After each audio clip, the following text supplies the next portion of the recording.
Before we go back to the topics we've been talking about in the Savage Nation, I got to tell you something else just to show you the diversity and the range of this show.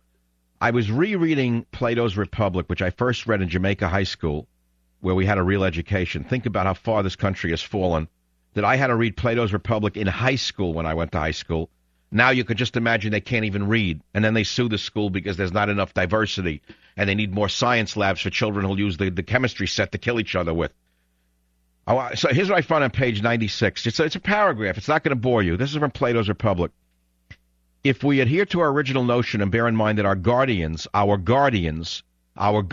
meaning our politicians, setting aside every other business, are to dedicate themselves wholly to the maintenance of freedom in the state, making this their craft, and engaging in no work which does not bear on this end, they ought not to practice or imitate anything else. Did you hear what Plato wrote in the Ideal Republic? That the one and sole job that politicians are supposed to dedicate themselves to is the maintenance of freedom in the state.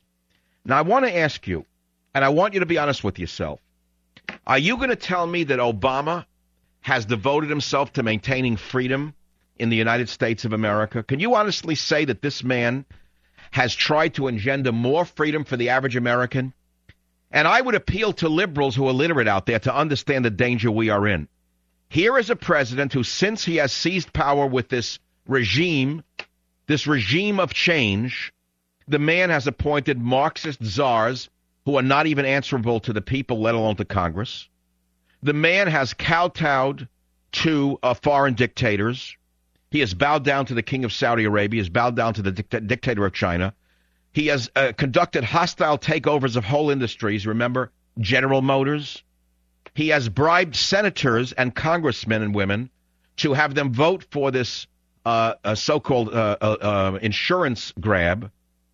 And you're going to tell me that Obama, the magnificent, meets up to what Plato wrote is the ideal politician, the ideal party, is that a guardian should set aside every other business and dedicate themselves wholly to the maintenance of freedom in the state. I stumbled upon it the other day because it's a funny thing. I was bored of everything. I couldn't watch TV anymore. I couldn't read anymore.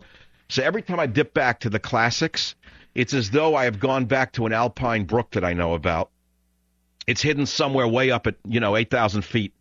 And I have to climb a long way to get to it. And I dip my little Boy Scout cup into that brook.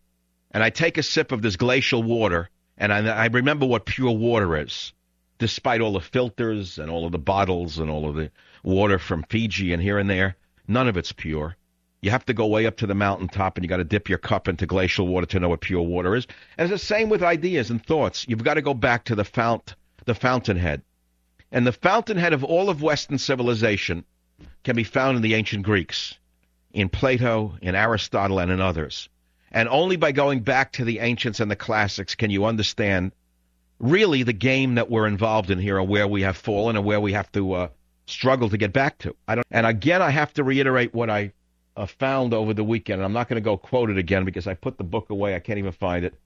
Oh, there it is, Plato's Republic. As I said, I'm not trying to show you how smart I am because I read it in high school. I didn't read it in college. So I'm not trying to show you, again. I know the overlearned stuff can get to you. I get it.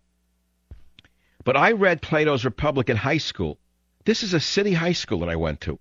Everybody was basically middle class or lower middle class or poor in Jamaica High School. I had to read Plato's Republic. I had to study language. Take a look at what they have in high schools today. Take a look at them.